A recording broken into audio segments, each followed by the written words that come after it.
I'm really pleased to be here. Can you hear me? Yes. I met Kaizad and Mel when I came in January to do some other work here, and I actually met them on the pretext of working with them with my production company, not knowing that they were auditioning me at the time. So my business is usually in America, and most of my movies have been based out of Los Angeles or Italy. And whenever I go for an audition in any of those countries, people always would ask me, oh, well, have you been in a Bollywood film? And I would always say, no, I haven't actually. I live abroad, and I haven't done any of that. And although this may not be considered a traditional Bollywood movie in that it's largely in English as well as in Hindi, I'm happy to be working in the country that I feel I'm still from. And for various reasons, other than professional, also so that I can be closer to my that with the script, and also just in my own preparation for the role. So I don't want to give too much away. I think it takes the energy out of it. I will say that I'm really excited to be here and just be part of this great production. And the script is great. It's what attracted me.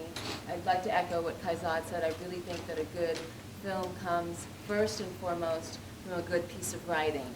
And if you don't have that, you don't have much to start from. And it's certainly what attracted me most to the project. So I hope that, as Mother said, we give you all what you're looking for. Thank you.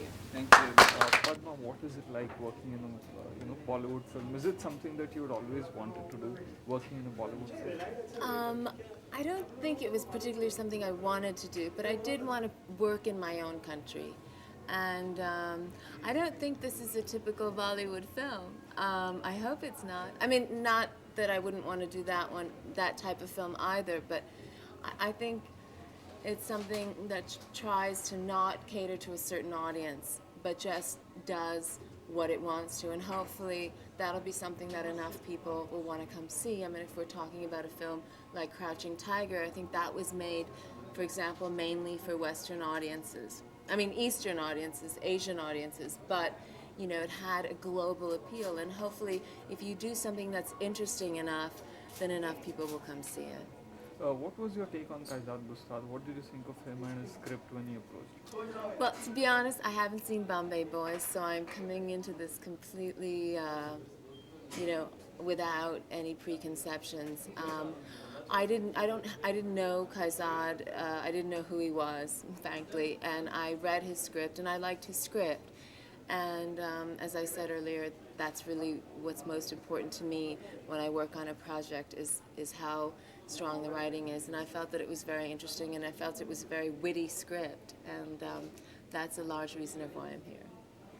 Did you tell Mr. Rushdie about this, and what did he think about the whole idea of you acting in a movie? Well, I'm an actress, so I act in many movies, so that's no secret to anybody. And I think that my partner supports me in everything that I do.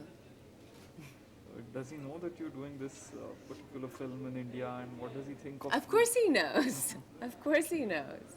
What does He's fine with it. As I said, he trusts my judgment, and as I trust his. And when a couple is together, you try to support each other in all of each other's artistic endeavors, and I think that's true here. So will you be open to accepting more offers of this kind, or working in India? I'm open to any offer that's interesting.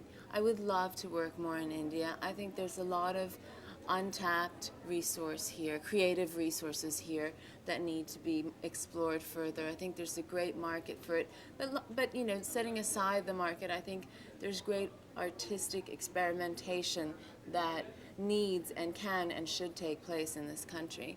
And I'm happy and blessed to be a part of that in this case.